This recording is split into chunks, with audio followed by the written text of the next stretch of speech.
Réveil à 6h30 du matin. La journée s'annonce belle pour notre deuxième étape du passage du canal. On est amarré à cette petite bouée, entre guillemets. Et ça a quand même bougé cette nuit parce que dès que les cargos passent, le canal, ils font des vagues. Et nous, c'était on bougeait de droite à gauche. Voilà comment ils nous ont amarrés. Donc on est arrivé de là-bas. On est venu à ce mouillage-là avec nos aventuriers qui ont un peu abîmé hier le bateau. Et notre équipage. Bonjour. Petit déjeuner avec l'équipage. Ouais. Pour nos handliners, œufs, saucisses. Et pour les Européens, Croissant. un croissant. Vers les 7h arrive le pilote pour la deuxième partie du passage. Ce n'est pas le même que celui qui a fait la première partie.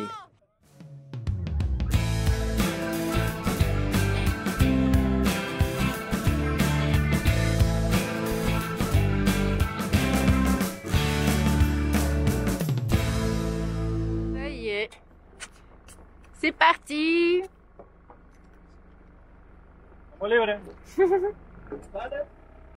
Cela ne traîne pas. Une fois le pilote à bord, c'est départ pour cette deuxième partie. On traverse le lac Gatun en zigzagant entre les gros bateaux. C'est mon nouveau poste de pilotage avec l'avionics et une télécommande de l'autopilote. Comme ça, je vois les bouées.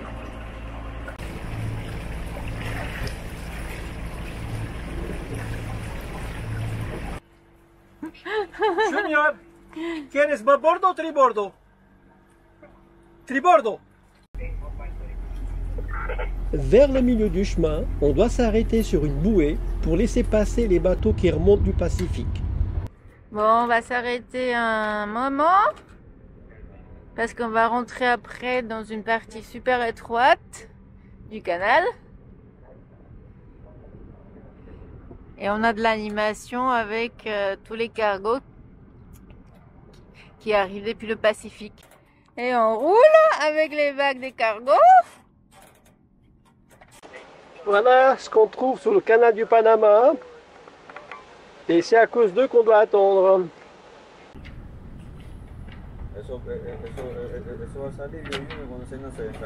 On peut dire qu'on est dans un coin paradisiaque du canal. Evergreen, c'est ceux qui étaient bloqués dans le canal de Suez. Bon, et c'est reparti pour la partie la plus étroite. Une fois que tous les gros cargos sont passés, depuis le Pacifique, on va dedans, dans le chenal. Ça y est, c'est à notre tour d'emprunter le chenal, jusqu'aux écluses du Pacifique. Et le bateau qui avance tout seul. Il n'y a personne à la barre. Tu t'amuses? Ouais. T'as un petit joujou là dans la main? Un temps de réaction. Alors tu nous fais quoi? Je pilote le bateau dans le canal du Panama avec la télécommande. Viens voir. Avec deux boutons? Oui. Plus et moins. Encore heureusement que Internet existe et que les handliners pour s'occuper. Le canal est constamment dragué afin de maintenir un fond assez profond pour les bateaux. Nous devons rester au plus près des bouées rouges qui indiquent le côté tribord tout le long du passage.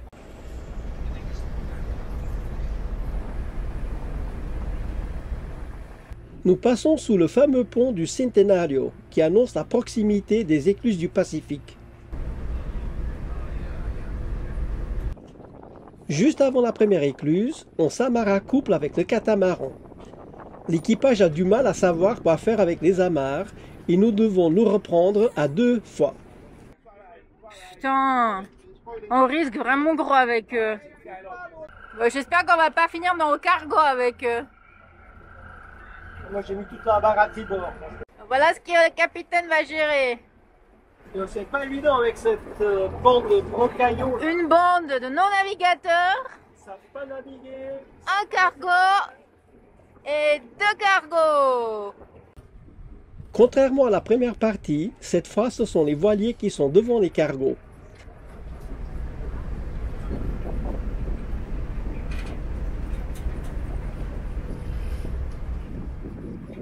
Nos handliners s'occupent de tout et nous n'aurons rien à faire.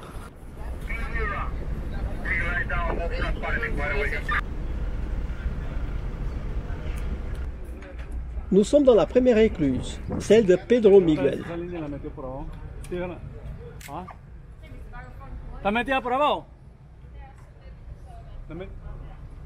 On est tout devant. Ouais, ça y est, on est redescendu. Regardez tout ce mur. Et une première porte vers le Pacifique. Après cette première écluse, nous devons naviguer environ 1 mille jusqu'à la prochaine.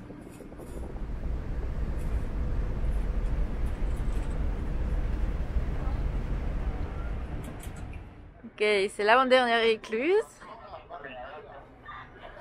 Et là, on a des spectateurs là-haut. Ça doit être le centre visiteur de Miraflores.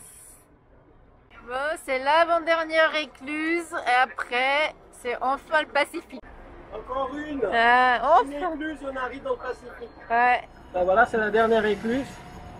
Après, c'est le Pacifique. On y va, on y va.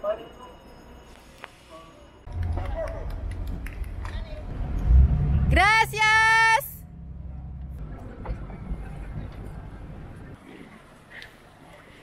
Maintenant, il faut tout ranger.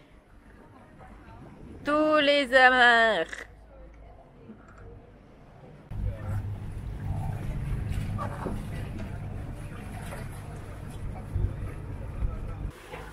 Oh là là! Wow!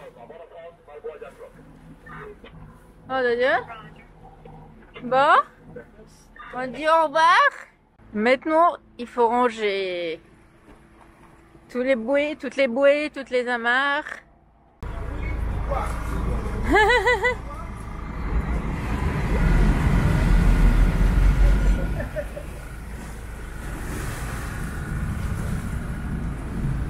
Ouh là là, il y a un gros cargo là. Muchas gracias. Okay. No dejes de ir a los museos que está aquí a la cabeza. Et là, notre compagnon de écluse s'en va dans le Pacifique. Notre agent, Eric Galvez, nous rejoint à la fin pour récupérer le matériel et les handliners. Quel accueil!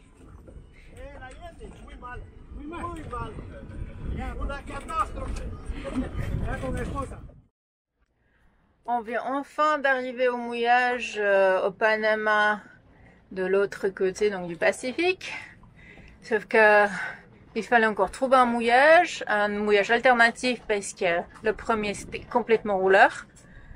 Ça a pris du temps et la nuit vient de tomber. Ah, on est crevé.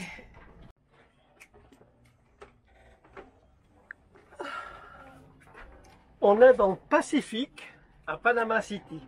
Ce résumé de la traversée du canal du Panama, c'était que c'était long. C'était très long. Une journée et demie, je crois. Et voilà. On est crevé, on dort pas pendant une journée et demie. Donc on va bien profiter, déjà on va bien fêter notre arrivée. Eric Galvez, c'est notre agent pour le canal du Panama. On a utilisé ses services pour traverser le canal. Il a fait un super boulot. C'est quelqu'un qui m'a été recommandé il y a déjà 1 année à Carthagène. Et on a retrouvé ici des navigateurs qui ont recommandé ses services et nous pouvons dire que c'est un travail excelente. Et si vous avez besoin d'un agent pour traverser, Eric Galvez, je vais mettre le nom, son adresse mail de son téléphone dans la vidéo, comme ça vous pouvez le contacter directement. Merci Eric. Gracias. Por el trabajo, muy bueno, very good job. Thanks We to you. recommend your services. Thanks to you also Very for good, being a good very customer. good job. Very good man also. La question souvent posée, c'est combien ça coûte le passage du canal? Le prix affiché est celui de 2022, mais au 1er janvier de chaque année, le prix augmente de 160 $.